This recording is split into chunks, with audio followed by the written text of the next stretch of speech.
Damage ஆயிடக்கூடாது, 10 damage ஆயிடக்கூடாது. நாங்க எல்லாத்துக்கும் அதை கண்ட்ரோல் பண்ணி தான் ஆகும். அந்த பொறுப்பை நீங்க எடுத்துக்கோங்க. ஒரு 10 பேருக்கு ஒருத்தரா வாலண்டியர் போட்டு அவனோட கண்காணிச்சுட்டு யாரு உண்மையான இந்த விஷயத்துக்காக போராடுறாங்களோ அவங்கள மட்டும் அனுமதிச்சு உங்க குரூப்ல இது பண்ண முடியும். வேற யாரையும் அரசியல் கட்சி யாரும் ஹைஜாக் பண்ண விட்டுறாங்க. சம்பந்தப்பட்டது சொல்ல வேண்டியதை சொல்லி அதே மாதிரி என்னதான் இருந்தாலும் உங்களோட சேஃப்டி ரொம்ப முக்கியம். அதனால தான் மெயினா பேரிகேட் போடுறோம். இப்ப அங்கன்னா பஸ் போக்கெட்டையும் பண்றாங்க, அங்கேயும் பேரிகேட் போடுறோம். ஏன்னா அந்த பஸ் கிசி ஏதாச்சும் எவனாச்சும் ஏன்னா அவ்வளவு ஆக்சிடென்ட் பாக்குறோம். வெண்டர் அதே மாதிரி இப்போ யாருக்கா மயக்கம் வர மாதிரி ஏதாச்சும் இருந்துச்சுன்னா உடனே சொல்லுங்க, ஆம்புலன்ஸ் கிட்ட நிறுத்தி வச்சிருக்கோம். அது ரொம்ப முக்கியம்.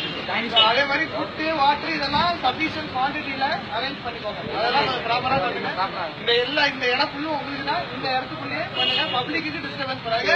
இது போலீஸா கேட்கிற ஒரு யங்ஸ்டரா உங்களுக்கு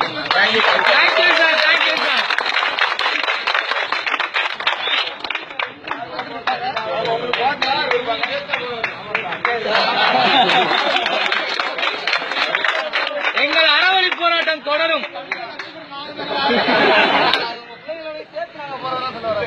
அறவழி போராட்டம்னா அறவழி போராட்டம் தொடரும். எவ்வளவு பேர் வந்தாலும் அதை